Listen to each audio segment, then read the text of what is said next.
Flagstaff, Arizona, Boulder, Colorado, Park City, Utah. These are the hallowed grounds for distance runners because of the altitude. And if you're serious about any endurance sport, people will tell you gotta move to altitude. Well, I decided to do the exact opposite. In last week's video, you saw me move to the Outer Banks of North Carolina, and depending on the tide, the OBX can sit from 5 feet to -5 feet above sea level. So in this video, I'm going to explain my reasoning on why I moved to sea level instead of altitude, and explain everything that it is doing to make me a better runner, and hopefully get me closer to a sub 2:30 marathon. Let's get into it. All right, guys, you know the drill. At the gym, time to go get a little bit better. Let's roll. Everybody glorifies altitude. I really wanted to demonstrate that you can live anywhere in the world and still pursue great marathon times. You can get insanely fit absolutely anywhere. It just takes a little bit of discipline to do it. So let's go ahead and get into reason number one. The environment. Starting out with soft surface, and yes, I do understand that you do not need to live at altitude or sea level. You can live anywhere and you can have soft surface. But let's be honest, do most of those places have views like this?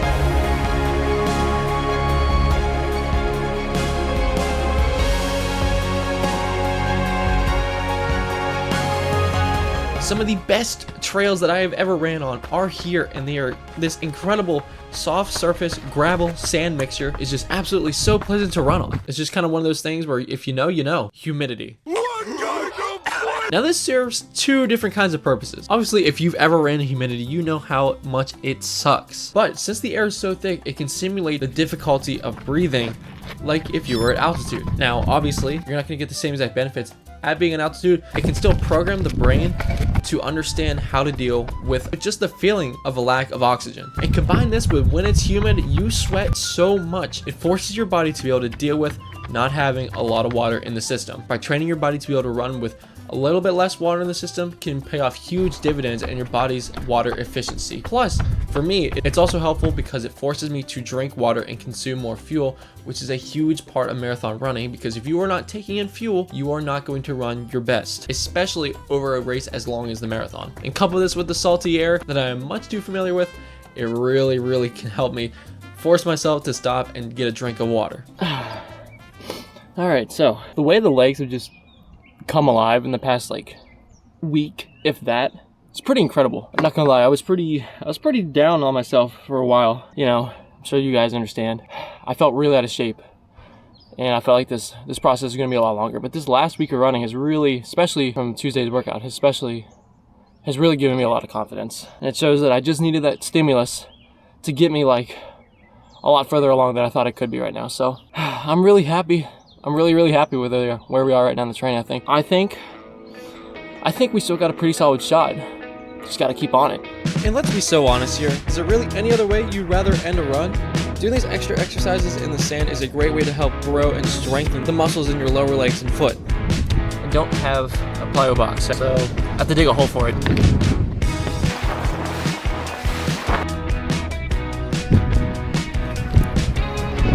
All right, that's about deep enough. It's like 8 inches. These muscles can be often forgotten, but are crucial when it comes to improving your running economy.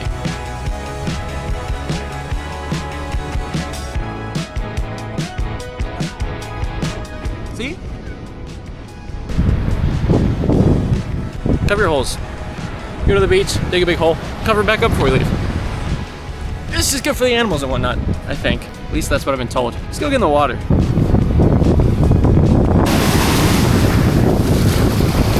It's low-key a natural ice bath. It's peak.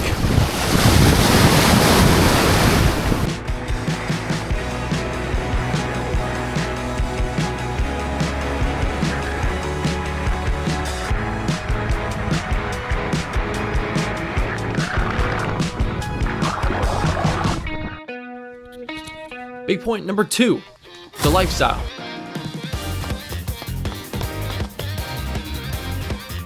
You don't live in a place like the OBX if you aren't driven by something. Either you're a millionaire or you love this place so much that you fight every single day to be able to live out your dream and live here. And those are the kind of people that I love to be around. The people driven by something that they really want to achieve so that they can live the life that they really want to live. Being able to be surrounded by people like that is an incredible privilege that I really could not foresee finding in many other places.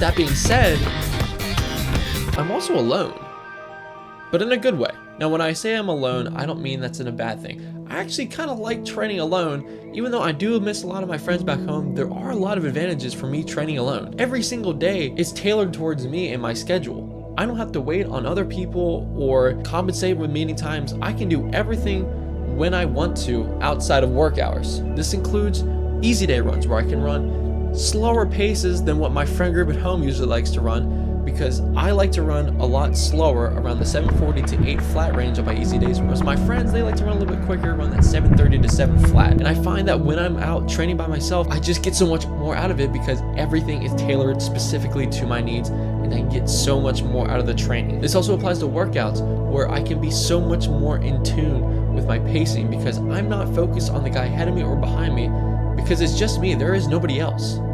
So being able to just solely focus on myself is probably one of the best ways. Now, don't get me wrong, I miss my friends so much, and there are a lot of days where it gets a little lonely. But at the end of the day, the performances speak for themselves, because every single time I've come back from training here, I've been insanely fit, and I think training by myself plays a huge part into it. Unfortunately, because I really miss my friends. Speaking about missing, we're talking about mental health here for my third main point. Now, as athletes, we all know how mentally taxing the sport is, especially at the high level that we all try to achieve. But it is just as important to take care of the mind as it is the body, which is a big reason as to why I chose this place to live. I really don't know what it is, but for some reason, being by the water is just a therapeutic experience. Everything about just being around water for me is just calming. It is so relaxing. If I'm stressed, just being able to walk literally a quarter mile and be at the beach, or the sound in the case of the Outer Banks, is just a blessing because it gives me an opportunity to just decompress, slow down for a second. And I'll tell you, those just little moments like that can really, really help me out when I'm going through a little bit of a hard time down here. Main point number 4, I work here. Yeah, don't make enough. I don't make any money off of YouTube, so I still need a job. And my job is here, which is cool, but to be honest, that's like the main reason I'm here. I'm just trying to make this video, but the main reason is I work here. It's a great time. I love my friends there, but you know, work is the main reason I live here, and I'm grateful for the opportunity. Yeah, work. But you know, this wouldn't be a Miles with Pals video if I didn't read a comment from one of you guys. In this comment, we got Math is in Matthew. What? Math is in Matthew. Okay. You guys got some interesting usernames. But they say, good luck on training this summer. When is the marathon? My marathon is September 12th at the Lock to Lock Marathon. So we got plenty of time, but also it doesn't feel like a lot of time. Thank you for the comment. I truly appreciate that. If you guys want to see me move to the Outer Banks, click on the screen somewhere here. Thanks for running with me. See you next time.